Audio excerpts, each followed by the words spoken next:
Hi, and welcome to this empowering episode of Healthy Her. I'm your host, Dr. Jayne Morgan. Today, we shine a spotlight on the incredible women in STEM who are breaking barriers and redefining what's possible. We'll explore the gender gaps that persist in these fields and celebrate the trailblazing women who are challenging these disparities head on. We'll also delve into the unique intersections of STEM and womanhood, uncovering inspiring stories of perseverance, innovation, and the unyielding pursuit of excellence. Let's welcome our guest, Dr. Misty Bentz, a distinguished professor of physics and astronomy at Georgia State University, whose groundbreaking research on supermassive black holes has been featured by National Geographic and Popular Science. With over 100 peer-reviewed publications and numerous prestigious awards, Dr. Bentz is a true pioneer in her field, making the cosmos a little less mysterious for all of us. Stephanie Espy is an inspiring trailblazer in the field of chemical engineering. With degrees from MIT and University of California, Berkeley, and an MBA from Emory University, she has faced and overcome the gender gap in STEM. Growing up surrounded by strong STEM role models, she now passionately believes that anyone can become a STEM gem with the right exposure and belief in their potential. And Andrea P. Miller, a first-generation Jamaican-American and an influential K-12 STEM, STEAM educator and consultant. Andrea has dedicated 18 years to education, currently serving as the STEM coordinator at South Atlanta High School, while also running her own consulting firm, 1212 Consulting. She is a dynamic leader, improving STEM education for historically underrepresented students across the Atlanta ecosystem. Ladies, welcome to the show. It's such a pleasure to have you. Thank you. What's the most exciting or important, maybe, discovery you've made in your career? What about you, Andrea? Well, I think, that's a big question. I think the most exciting thing is that with the advent of technology, things are always changing. And so that means that within the K-12 space, we have to always be changing. Mm-hmm. Unfortunately, historically, education tends to be behind the ball. And so I try to make it a point to make sure that I know what's going on and stay ahead of the ball and stay ahead of the game so that we can be more current and be more relevant, because it really is going to impact our students, for us to stay up on that. Mm-hmm. And Stephanie, what would you say? That is a very heavy question. It so is as I was listening, we just come right out of the gate. Right out with it, right? So I think for me, I have two answers. Mm-hmm. So the first is in terms of my scientific breakthrough for me was when I was working in a lab and I was working with plants that produce natural rubber, and I remember working on some things that had never been done before, doing some metabolic engineering with natural rubber plants and getting these plants to produce higher quality rubber and greater yield. And that sounds like a lot, but to make kind of a long story short, it was something that had never been done. So I was trying new things, trying to get it to work. And in science, when you're trying new things, most times it doesn't work, right? And you have lots of failures before you maybe get a success. We don't use that word failure. Well, it happens, right? It doesn't work. On the road to it doesn't success. Work, right? It may not ever work, and that's okay. Right. Because you learn, like you said, you learn as you go. That's so it's not really a failure. But when it doesn't work, you're either tempted to give up, or you're tempted to try something else, or you're trying to figure out where do I go from here. Right. So I remember the day and the moment when I finally got my experiment to work. And that is a feeling that stays with you because, it doesn't always work. That's right. And it was a point where I was trying to figure out, do I move on to something new or do I continue and push and so that's what I did. And so, yeah, it was a great achievement. And that's how you ended up with all those degrees, right? You just persevered and you kept working until it works out. It's not going to always work out. But I love that. Yeah, but actually that was like the big dream of mine for that to work. And I actually got to publish my research. And so that's another accomplishment. Yeah. When you get to publish, the world gets to That's right. gets to learn from you. That's right. And so that would be the first thing. The second thing I would say was writing my book. I never set out to be an author or to write anything as an engineer. However, I felt compelled to reach the next generation through the stories of women in STEM. Okay. So that process of researching and writing and telling the stories of women in a wide range of STEM careers is something else I'm extremely proud of. Okay, I love that. And you're right, publication is the vehicle for communication and validation. Absolutely. Misty, speaking of publications. Oh, yeah. Well, I guess I'd say one of the most exciting points in my career was when I learned that I was going to be one of the first 11 people to use the James Webb Space Telescope, which is NASA's new flagship observatory that was launched, 2.5 years ago at this point. And that was a huge pool of applicants, 105 applications, I think, and they only chose 11, and I was one of them. And that was a really exciting moment. And how many women? A handful were leading the proposals. I think maybe close to half, but maybe not exactly half. Okay. So yeah, Very decent nice. number. Yeah, very nice. Stephanie, as someone who has experienced the gender gap in STEM, and I'm talking about myself, how would you assess being sort of the only one in the room? How do you manage that? Yeah, and it was tough. My first experience. I went again, something you never forget, right? When you are the only in a room full of your peers, and you're not really comfortable with that environment. Who may not view you as their peer. Exactly. Right. And so then you start to internalize, like, do I belong in this room? Right. This doesn't feel right. Something feels off balanced. And I wish then I would have had someone to share this advice with me, which is to take your chair and pull right up to the middle of that table, that room, and be heard and be seen. I think initially when I experienced that, I did not do that. I'd rather sit in the back, kind of not be seen, just sort of I'm there, Along but I'm one just of the side chairs. on the side chair. I've been in those chairs. This doesn't really feel completely comfortable, so let me just listen in versus just owning the room, owning the space, and just making sure that you constantly tell yourself, I'm here and I belong in this space, just like everyone else in the room does.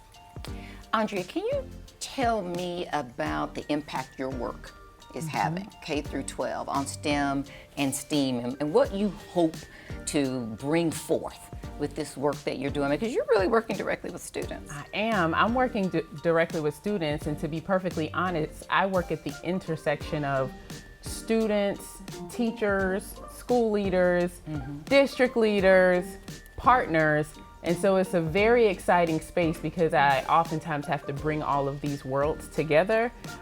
Oftentimes, and the worlds don't understand the other worlds. That's right. That's right. And so the impact of that work that I find specifically for the space that I'm in is, to Stephanie's point, it's like she had to learn how to be the only. And when I look at my students, specifically for our students of color, Black and brown students, women, in our space, we encourage them in a certain type of way. So they may not be experiencing that being the only yet. But if we being key. Right, yet being key. So a big part of my work and the work of my colleagues is, even though you're not experiencing it yet, even though we believe the best in you and see the most in you, when you walk outside of these four walls, that just may not be the case. So we have to put a lot of time, energy, and effort. And oftentimes it's not the case. It's not. Right. So we have to build them up so that when they leave, they can actually pull that seat up to the table, build another table if it's necessary. That's really, really important work, you know, because you have to know how to handle a situation like that. And if you never experienced it, you never had someone to kind of coach you on that or get your mind ready for it, you may, again, hide in the back because you don't really know what else to do. You haven't necessarily had the proper training. So I think that's really important. And everyone else seems comfortable and everybody else seems to know one another and they seem to have all the titles. And you're young, and again, you just don't have the experience behind you yet to really own that space. Absolutely. And Misty, let me ask you something. For aspiring astrophysicists out there, what advice would you give them? How could they be like you, especially women who are aspiring to be astrophysicists and maybe have no idea of how to even get there? Right, so I kind of had to make up the path on my own because I didn't know any astrophysicists when I was growing up. And that's a key point. Yeah. Sometimes you do have to kind of forge your path. That's right, yeah. So, you have to seek out resources wherever you can find them. You have to be taking opportunities whenever they come up and working very, very hard. So physics is not known for being easy. Right. So you shouldn't go in expecting that it'll be easy. Right. It's going to be tough and it takes a lot of time. But the other thing I would say, especially for girls who are interested in going into astrophysics, it's really important to pay more attention to yourself than to other people. Stop comparing good yourself advice. to others. If you're working as hard as you can and you're doing everything you know that you can do, then that's great. But if you could be working harder, go ahead and put in the time. But don't compare yourself to others. One of the things I found out in my physics classes was that a lot of the guys would talk a big game, and maybe their grades weren't backing up everything that they were saying. So, if you just go by the front that people put up, you might think that you don't really belong or you're not doing as well as others, when in fact you might be doing better than they are. I've often noticed that many of us have, top grades and top honors, and we listen to CEOs of companies who are often men, and they love to talk about how they were in the middle of their class and really weren't doing that well, and you can do it too, look at me. And I think it's a great example of the gender gap, of they can kind of just be average And I think still she end up brought being up- the CEO. She brought up something very important too, and I'm so glad that you said this, which is that I think sometimes with STEM education, sometimes the narrative is it's not as hard as you think, and that is true for some things, right? But the other side is there are some things that are genuinely hard. Right. But you can do hard things. Right. And it takes this level of work, and maybe you're not good at it yet, but you will be.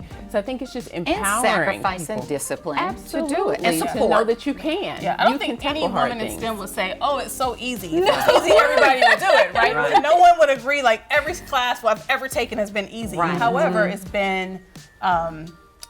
been helpful and important to kind of get through it and to power through it and to get the help and ask the questions. And then when you get it, it's a good moment.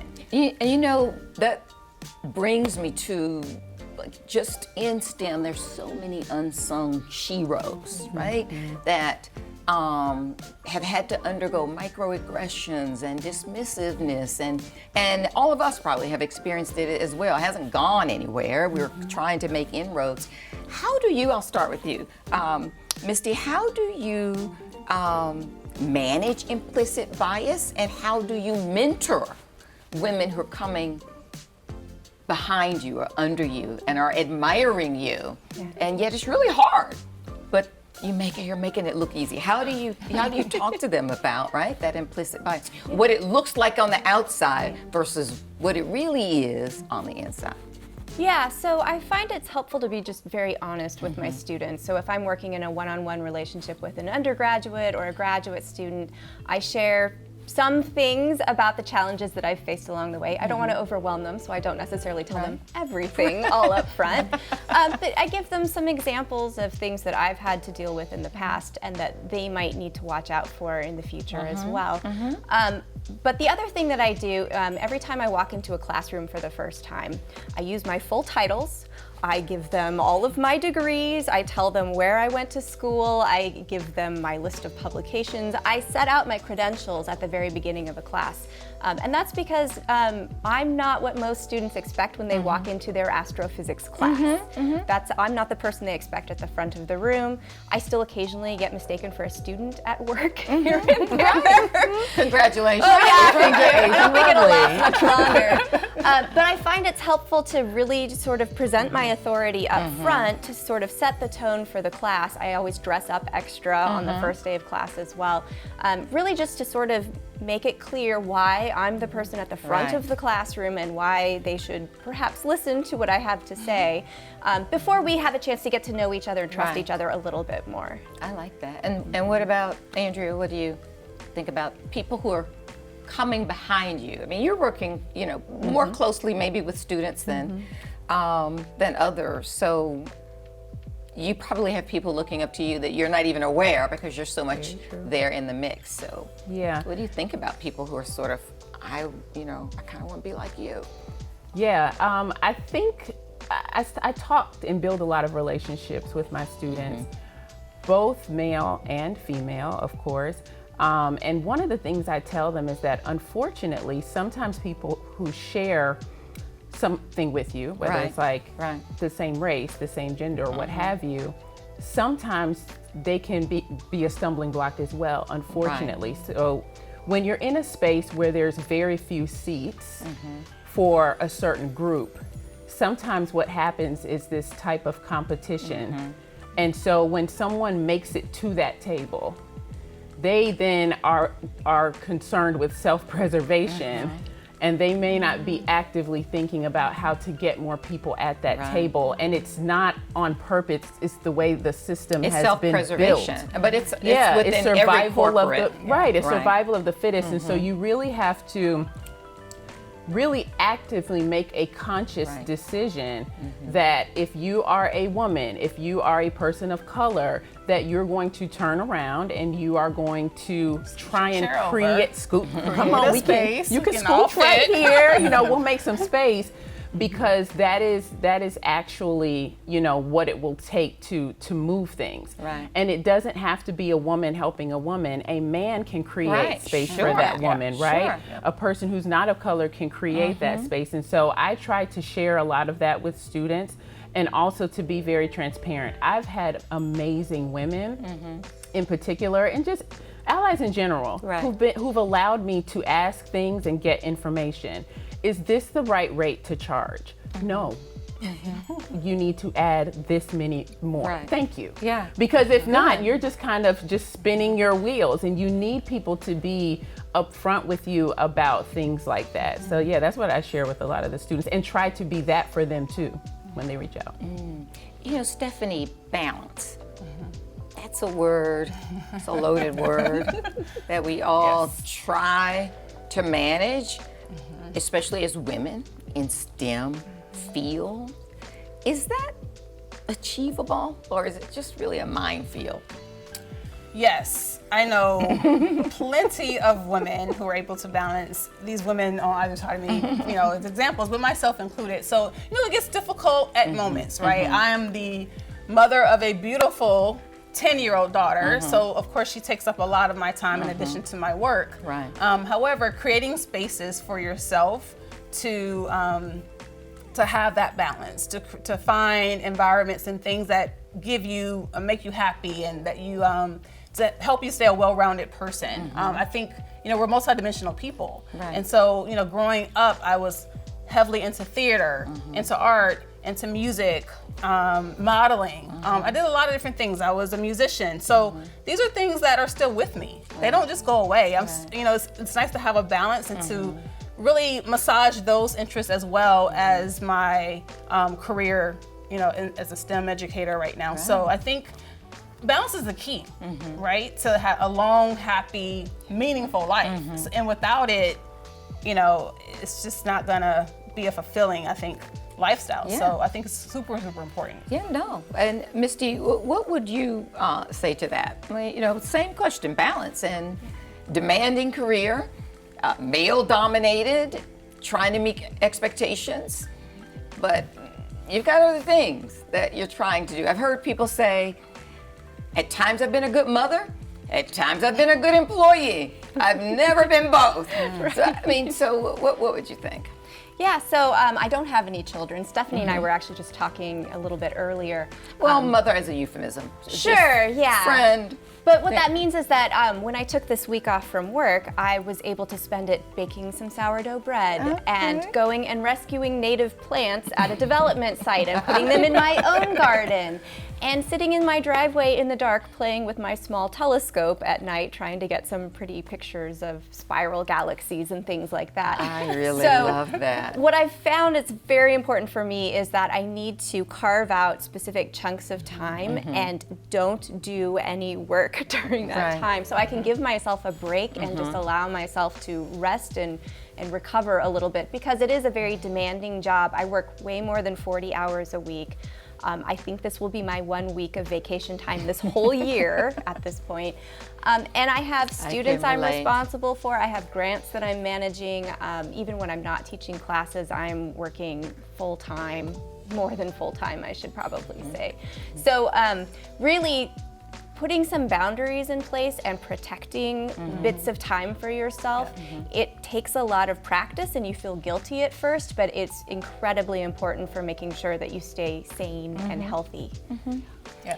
Self-care is Self-care, it really is. It's important. Andrea, you've got a company, 1212. You have this consulting firm. Right. Maybe talk with us about some of the strategies you employ with your company, 1212, in representing and supporting underrepresented communities. Yeah, so I think one of my strengths is using what I learned just from the industry that I'm in, you know, the education industry. And actually, I didn't even go to school for education. My background is economics, public policy, and marketing. And so I like to bring that, you know, into my work and into my strategy. And I'm probably best known for just being very creative as well. And so what I like to do is just do things that people probably haven't thought of before. And I do that a lot within the school where I work. I learn a lot from other industries and try to bring something that probably works in another industry and maybe repackage it, restructure it, and we try it out, you know, within the school system and vice versa. So I like just being very creative, resourceful, disruptive, yes, and I like to think outside of the box when it comes to that. So that's I why like you that have space. a company, right? That's why I have a have company. I work consulting best company. with blank canvases. I do not work well with, I just have to keep a water wheel spinning. So, and everyone's not like that, and that's fine. But I'm okay with just let me know where I need to go. Right. And then leave me alone and let me creatively get us there. I love it. And I'll be fine. I love it. I understand. You know, Misty, I would be remiss if I didn't ask you about your work on supermassive black holes. Yes, of course. Why don't you just start with what that is? What is a black hole? That was going to be my question. What is that? And what are you doing? So a supermassive black hole is a black hole, which is a very, very compact source of material. So it's not empty, it's actually very, very full. It's squished down into a very small size. But when it's supermassive, that means that it has something between 1 million and 1 billion suns worth of material squished down into a teeny tiny point in space. So these are extreme objects, much more extreme than we could ever create in a lab here on Earth, for example. Every galaxy, including our Milky Way galaxy, has a supermassive black hole in the center. And those black holes help shape how a galaxy grows and changes as a function of time. And so trying to understand why the universe looks the way that Why it does does it? today, you have to understand supermassive black holes in order to try to answer that question. You know, such an interesting thing Yes. to have gotten absorbed into. I could talk about them for hours. I can see when your friends talk about you, they say that's Misty's thing, right? The black hole. Listen, before we wrap up, I'd like to, and I'm going to start with you, Andrea. Maybe you could let people know how they could find you, or how people could maybe contact you if they've got some questions or want to connect with you. Yes. I'm very active on LinkedIn. And so that is the best way to get in contact with me, regardless of whether you want And to work. your whole name, spell it. My whole name, Andrea P. Miller. Okay. The P is important. Right. But yes, very active on LinkedIn. And so whether you want to work with me at the school, through the district, or you want to get some consulting done or what have you, that is the very best way to follow my work as well and things that I've written. I will Reach follow out. you. Yep. Stephanie? I would also read LinkedIn is the place to be. So Stephanie SB on LinkedIn. I'm also a big Instagram person. So you can also find me on Instagram. So there's 2 different handles there. So professionally, STEM Gems Book. That's Gems, GEMS. Right. Book. Okay. Is the handle, or Stephanie SB is the personal handle. But either LinkedIn or Instagram primarily. I like it. Okay, very good. Misty? Yeah, so people could tweet at me at Astronomisty on, I guess it's now called X instead of Twitter. Astronomisty. Astronomisty. Okay. And I also have a little science page on Facebook called Science Like a Mother. Okay. And so I post daily little bits, articles, fun things I've been learning, fun facts. We do Silly Saturday as well, where we have a comic or a joke every week as well. And then I also have Sisterhood Sunday, where I feature a woman in science or STEM more broadly every single Sunday as well. I love it. I will follow all of you. And as always, you can follow me, Dr. Jayne Morgan, DrJayneMorgan, on Instagram, X, Threads, all the social media channels, including LinkedIn and TikTok. That's all we have for now. We will see you next time. Thanks for tuning in to Healthy Her.